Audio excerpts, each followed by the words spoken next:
L'chaim, l'chaim. I even have real wine for this exciting occasion of l'chaim, l'chaim, the Alter Rebbe's yurtzeit. I mean, the Arizal. Oh, I have to get this straightened out. The Arizal's yurtzeit, the Holy Ari, l'chaim, l'chaim.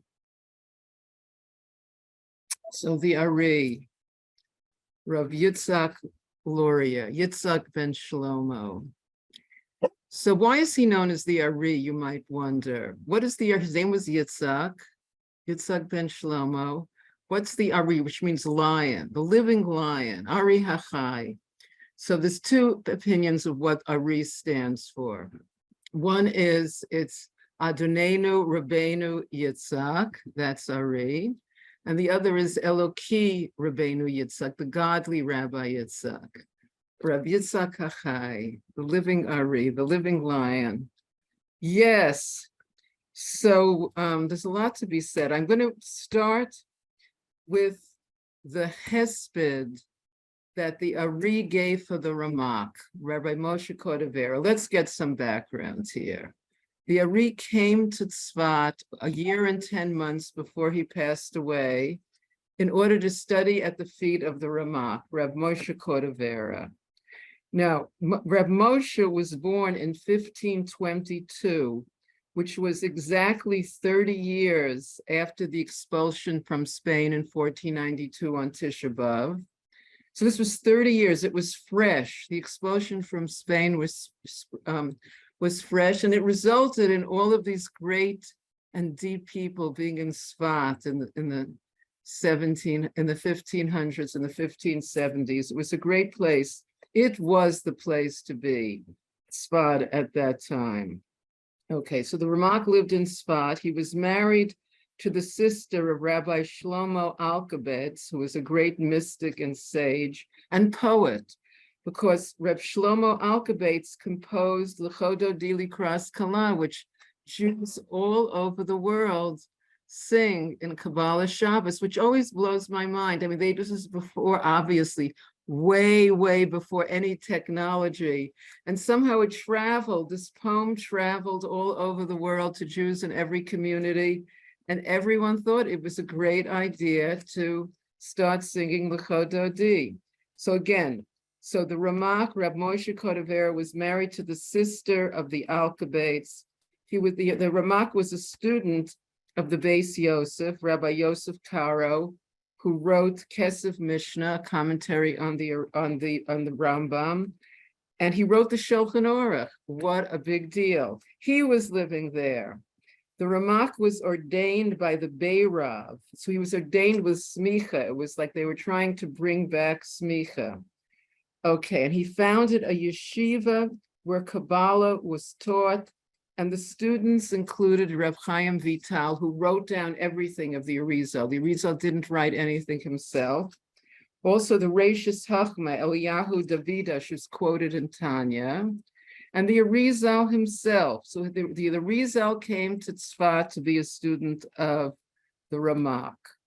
The magnum opus of the Ramak was Pardes Rimonim. He took all the Kabbalah up to that time, the Ramak, and made it into an encyclopedia where you could find things on different subjects. And we're going to get back to, because what the Arizal introduced, Simtsum, was not in this encyclopedia. This was a revolutionary idea of the Arizal.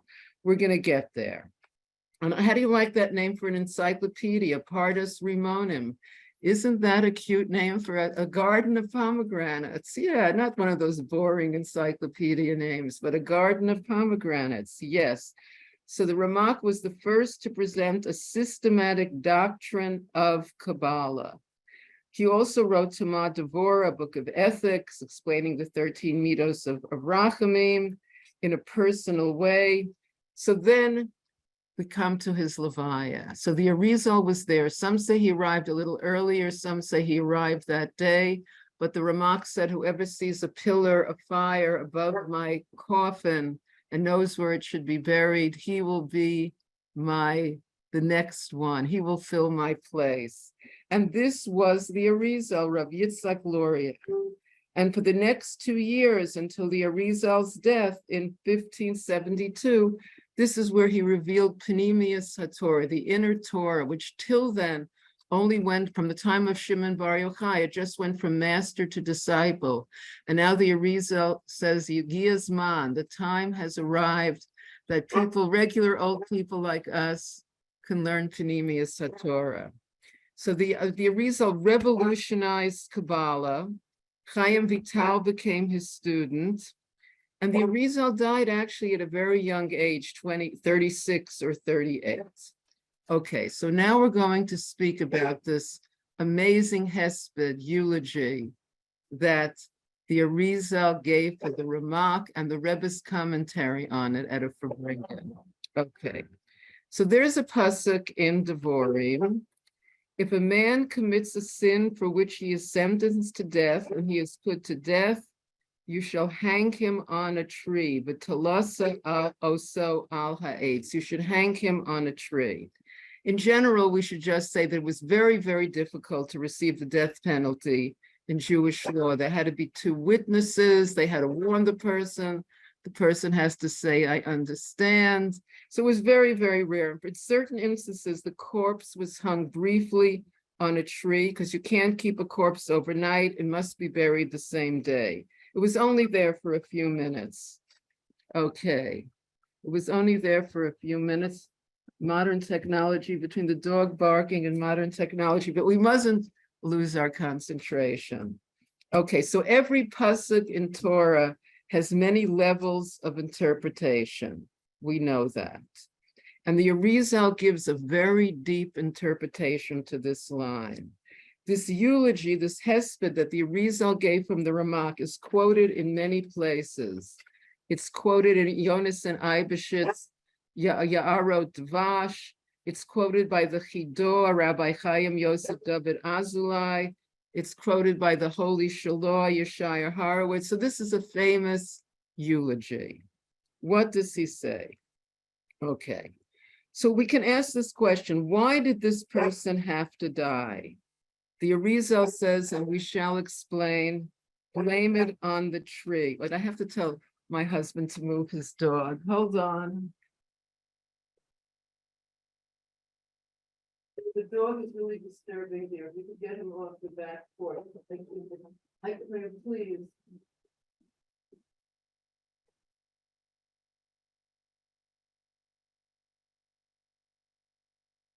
Oh, looks like the dog took it seriously. I scared him. Okay, so blame it on the tree. Hashem tells Adam, the day you eat from the tree, you'll die. Adam was eating from the tree. This introduced death to the world. Now we're at the Levaya of the Ramak, 1570. Such a great tzaddik like the Ramak. Why did he have to die? Okay, so before we answer that question, we're going to look at a Talmud Baba Basra, page 17a, where it says, our sages taught, there were 4 that died because of the bite of the snake. In other words, they had no reason to die. They were perfect tzaddikim.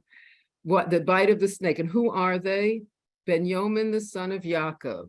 That's 1. Amram, the father of Moshe. That's 2. Yishai, the father of David. 3. And Kilav, the second son of David HaMelech.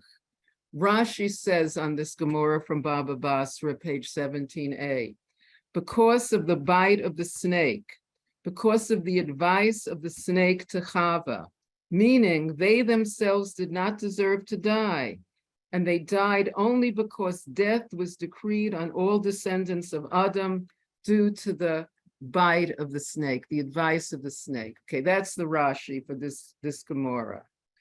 So at first, it seems we might think perhaps the Arizal is just adding a 5th name to this list of 4 in the Gemara. But let's look at the Arizal's words closely, and we'll see a subtle distinction between the words of the Talmud and the words of the Arizal. The Talmud says, Metu ba'etyo shel nachash. They died because of the bite of the snake. The Ariz says, V'talasa oso al eitz. Blame it on the tree. So we're going to see how the Arizal develops an original idea. The Rebbe shows that the Arizal was not just clarifying a pasuk in the Gemara. The Arizal is saying something new, because in Kabbalah, every word is meticulous. Why did the Arizal change it from a snake to the tree? Okay, so in 1981, Shabbos Matos fell out on Chaf Gimel Tammuz, which is the yahrzeit of the Ramak, and the Rebbe showed that the Arizal was defining a new concept, a revolutionary concept that we're going to see has great psychological implications for all of us. So the distinction between the snake and the tree is the snake actively persuaded Chava to betray Hashem's will. Hashem's will was not to eat from the tree. And 4 people, so the Gemara says 4 people died because of the bite of the snake. The Arizal says blame it on the tree. And we know the snake was punished for it because the snake had some level of free choice and intelligence. It says the Nachash was a room. He was sly. He was sophisticated. The Nachash actively betrayed Hashem. The tree was not active. By the way, Hashem planted the tree. Hashem created the tree. Hashem told Adam, don't eat from this tree. You know, there's different opinions of what the tree was. Some people say a fig, an esrog, wheat, grapes. But the tree itself was not evil. This is the Eitz Hadas Tov V'Ra. It was a mixture of goodness and negativity. It was there before the sin. The tree was planted by Hashem. And Hashem created the possibility for Adam and Chava to eat from the tree and sin. Hashem is responsible for the tree. Hashem created the possibility for Adam to eat from the tree. And by Hashem warning Adam not to eat from the tree, Hashem is creating a relationship between the tree and Adam. Would Adam have even noticed the tree? It was a garden filled with beautiful, beautiful trees. Now we know, of course, if a book is banned, it becomes a bestseller. So Hashem created the relationship between Adam and the tree by saying, this tree you can't eat from. So, and this is a famous idea, Hashem creating this relationship. Medrash Tanchuma says Tehillim 66. For anyone who's 65, you might be saying this kapitel, Samech Vav, every day. It says there, it's so 66, line 5 says, L'chu ura'u mifolas Elokim, Nora alila al b'nei Adam. Look at the actions of Hashem. How awesome is his liable on people, his alila, that's this liable on people. So this is like Hashem, this means Hashem creating the situation. Hashem created the tree, told him not to eat it, Nora alila. Hashem created this relationship, okay? Alila al b'nei Adam, a liability that Hashem places on people by the darkness being so dark, the gullus being so thick, okay. But if Hashem didn't allow it to happen, it would never have happened. Hashem wanted to create the possibility for these things to happen. Adam had free choice, but Hashem created the tree and the possibility of Adam eating from it. And the consequence was death. And this comes from Hashem. And now we are ready to see the difference of how the Talmud speaks about the 4 people who died and how Ari speaks about the death of the Ramak and how this is Panemius HaTorah. It's very exciting. The Talmud we know is Nigla, the revealed part of Torah. The Gemara is discussing, why did these 4 people die? The bite of the snake. So I'm going to throw in a little Kabbalah to make things clear. We know only Hashem has absolute existence and lives forever. Our soul comes from Hashem. It's a part of Hashem. The Jewish soul is part of Hashem's essence. Therefore, it also lives forever. We have something in us that lives forever. By eating the Eitz Hadas, the tree of knowledge, dissonance was created between man and God. Yeshus is introduced. The body is separate from its source. It lost the power of eternity. Now only Hashem and the soul endure forever. Before they ate, there was no death. They were extensions of the divine. But after, there's fragmentation, as we've all experienced. So there are 4 people, the Gemara says, who died not because of their own issues. They died only because of the snake. The Gemara says the culprit is the snake. Okay, now we're getting to Kabbalah, which again, until the Ari was hidden, it just went from master to disciple. And the Ari said, now it's time for all of us to learn Panemius HaTorah. And of course, we know how the Baal Shem Tov brought it down for all of us in Chassidus. But let's look at what Kabbalah, Panemius HaTorah has to say about this. Trace everything back to its origin.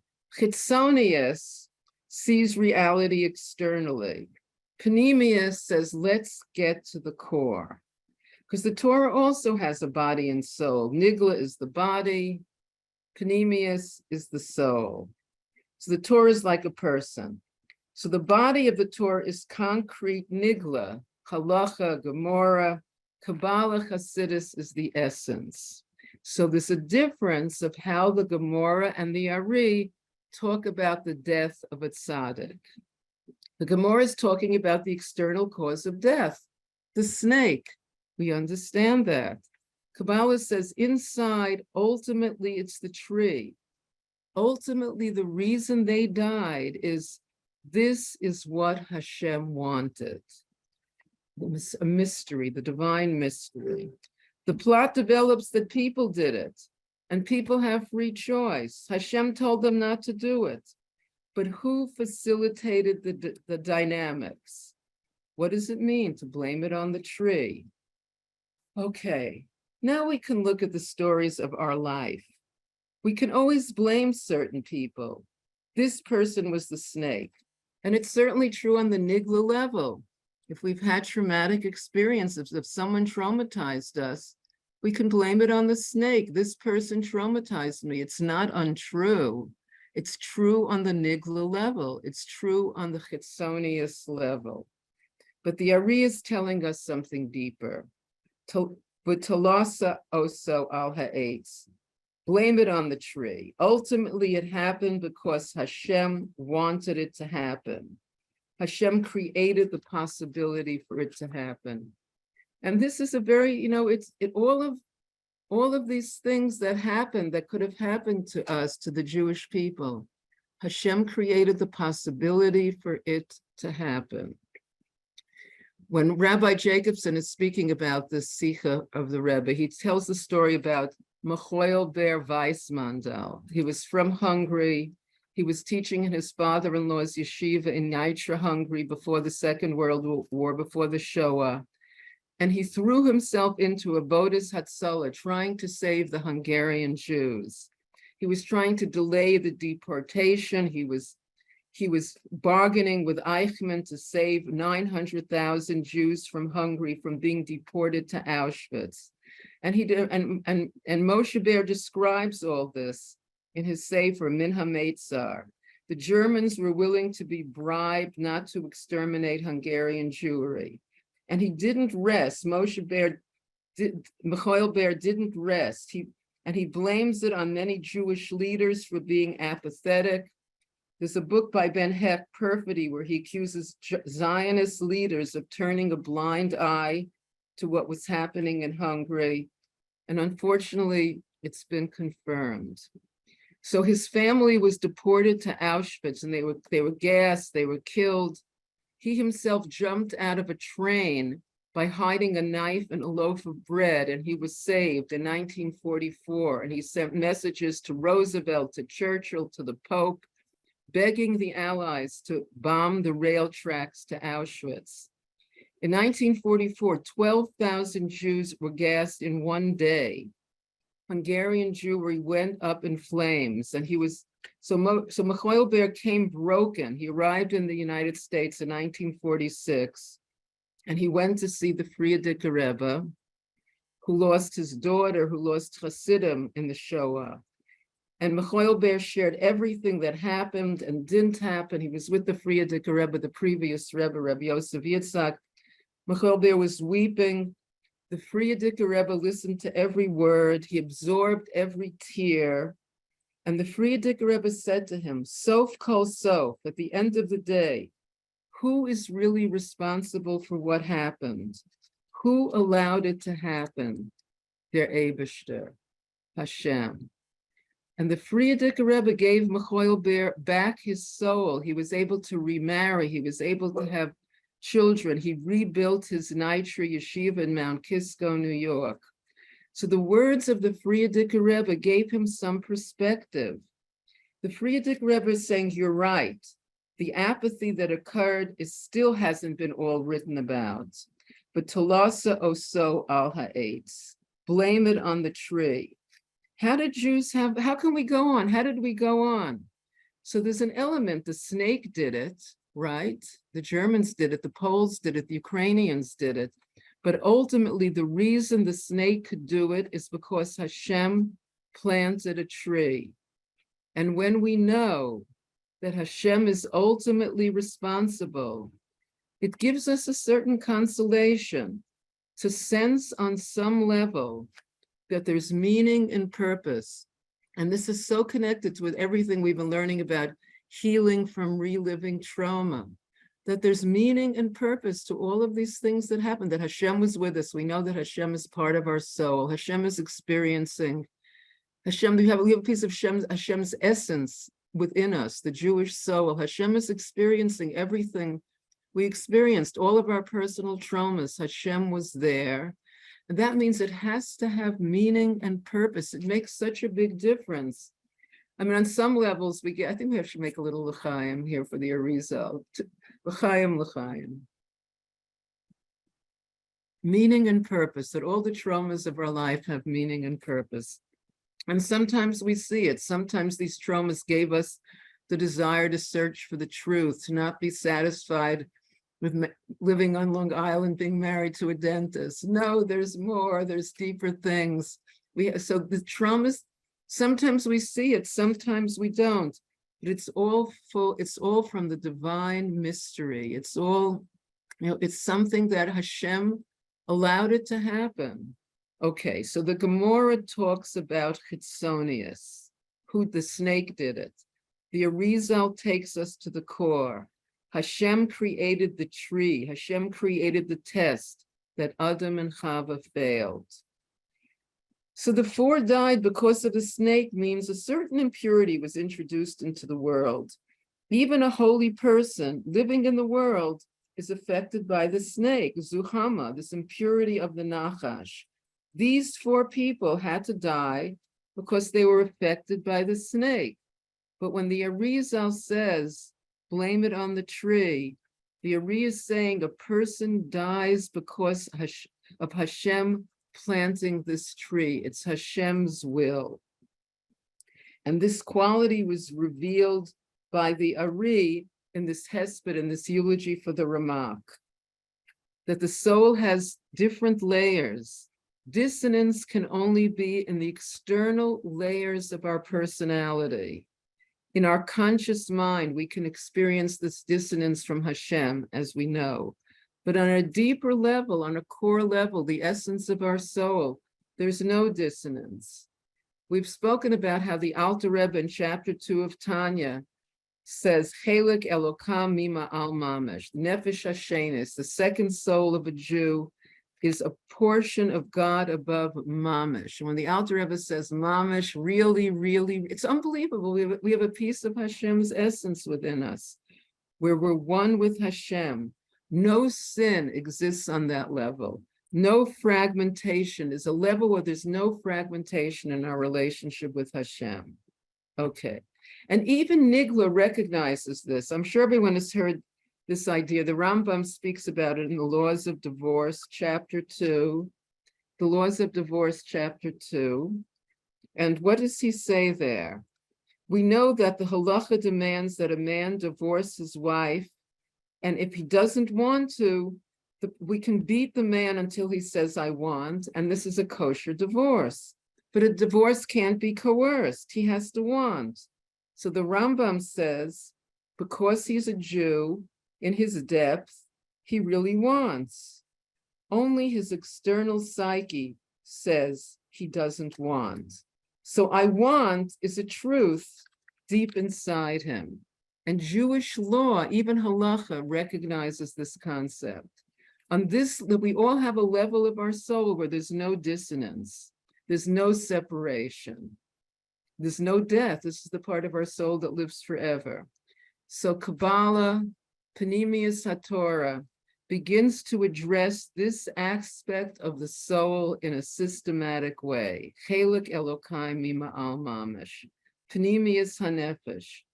And then Hasidus came to make the teachings of Kabbalah relevant to all of us, to make it real. That's what Hasidus is, making the teachings of Kabbalah, as I've heard recordings, yes. There are, we can talk about that later. So all of these classes are being recorded. It's very exciting. Yes, okay. So the Gemara again, therefore the Gemara says 4 died because of the snake. This is an external level where the Nachash introduces dissonance and causes death. But at the funeral of the Ramak, who was at that time the greatest teacher of Kabbalah, the Chesped from the Ari, in this eulogy, a new dimension is revealed. But Tolasa Osol al Ha'etz, hang it from the tree, blame the tree. There's a part of a person where there's no separation. Why did he die? The Ari says there's a person where there's no justification for his death, a perfect tzaddik. So, and not even the tarnished world based on the snake's influence. So why did he die? Because of a tree planted by Hashem, part of the divine, mysterious plan. Nothing to do with anything a person did. The divine, mysterious plan, we can say that about all our personal traumatic experiences, all the traumatic experiences of our friends, of our relatives, of all the Jewish people. The divine, mysterious plan. And we all have this aspect in us. So the teachings of the Ari relate to everyone. We are a people that love life and we hold it sacred. And after everything the Jewish people have been through, we still, Moshe says, Ubachartem b'chaim, choose life. So we took refuge in these words of the Arizal. We're taking refuge and we shall take refuge. It was their Father in heaven who loves them, who allowed it to happen. That means there's a spark of goodness in all of these experiences. We may not understand, and we may still suffering from the pain of the experience, but that's why we talk about healing from reliving trauma. But Hashem was there, so there has to be meaning in these experiences. Okay, so if we dig deeper and reach the core of reality, sometimes we ourselves can find a spark of meaning. And not only that, we can use it as a catalyst, to use it as a catalyst for growth and to get closer to Hashem and to our friends and neighbors and relatives. And, and then, we're going to reach the point, it says, Bala hamaves l'netzach, when Mashiach comes, death will be swallowed up forever.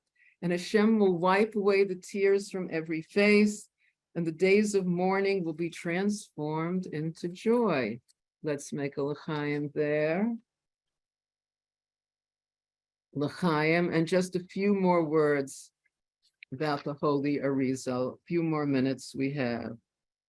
Okay, yes, we have to say something about Tzimtzum. We must say this was one of the revolutionary ideas of the Arizal. It didn't exist before. So let's do a quick review of Tzimtzum. Okay, before the creation of the worlds, Hashem is infinite, and everywhere is Hashem's infinity. And then to create a world, a finite world, where there could be people like us that have free choice and can choose to have a relationship with Hashem, what Hashem wanted. It gives us it's high risk behavior, don't you think? Giving us a piece of his essence, sending us out here with free choice in this dark world so we can choose to have a relationship with him. So Hashem created this space, like the Tzimtzum, he kind of pushed the infinity, contracted. Tzimtzum means contraction. He contracted the infinity to make room for a finite world. He pushed himself aside. He moved himself aside to create this space. And in this space, a ray was drawn down, the worlds were created. Here we are. So what do we learn from Tzimtzum? That we also have to create a space for another person. They say that's why the wedding ring has the circle in it. You know, it's like creating an empty space for another person. And when Rabbi Yitzhak Ginsburg was speaking about Tzimtzum, he said about the Ari. Well, we know about the Ari. Chaim Vital writes that the Ari could learn the deepest truths from the flickering of a candle flame, from the sounds of the birds, that the Ari could look at a person and know the next thought they were going to think before the thought arose in their mind. So you can be really relaxed with someone like that. You don't know secrets. He knows my next thought before it arises. So the Ari knew all of these things, and he was able to, in teaching Tzimtzum, and the Ari could speak to someone's soul. So Rabbi Yitzhak was saying, how do we do that? How can we all learn to speak to someone's soul? Because sometimes we really want to do that. So first we have to create an empty space. We have to pull our ego aside, which we've talked about. This is the real Hiskafia. Create an empty space where we could love and focus on another person, and then we can talk to their soul. So this is bringing down Tzimtzum, and it's accessible to every Jew. So the Ari is taking Panemius HaTorah and making it accessible and relevant to every Jew. Now, a very cute idea about Hashem, infinite Hashem, having a relationship with us is this idea from Gemara Baba Metzia. So the Gemara Baba Metzia tells us this story. There was a Roman matron who was very interested in biology. And she saw there was a very, very fat sage. I'm not sure if it was Rav Papa, one of his contemporaries, but he was very, very fat. And his wife was very, very fat. And they had 10 children. And the Roman matron who was interested in biology wanted to know, like, how is it physically possible for these two people to get together even and have children? And the Gemara answers, Ava dohekis es habasar. Love pushes away the flesh. So the Alter, isn't that charming? Don't you always remember that story that love pushes away the flesh? So the Alter Rebbe brings that down in chapter 49 of Tanya when he's talking about Tzimtzum. And he's saying, how can Hashem, he's really big, he's infinite. How can he have a relationship with us little tiny guys down here? So love pushes away the flesh. Hashem pushes away his infinity in order to have a relationship with us. So I think that's what I wanted to share about the Arizal. One more thing, I'm very excited to say one more thing that I learned from Rav Yitzhak. So there's 22 days in the 3 weeks, because it starts like this year on a Thursday and ends on a Thursday, 22 days, and there's 22 letters in the Hebrew alphabet. So the Ashamnu, Bagadnu, the Tachana, we go through the alphabet, Ashamnu, then Bagadnu. So Hey Av, today is the 18th day. That's the Chai also. That's why the Arizal is the living lion. And it's also, what letter is it? Tzaddik. So you can see another connection with the Arizal. And what's the Hashamnu Bagadnu for Tzaddik? Tsararnu. Tsararnu is I was oppressive. So today is a great day. If we can think about anyone we might have, God forbid, been oppressive towards, we could stop being oppressive. L'chaim, we should be successful in not being oppressive on the schus of the Ari. So this is the Ari's yurtzeit. It's a time to connect with him.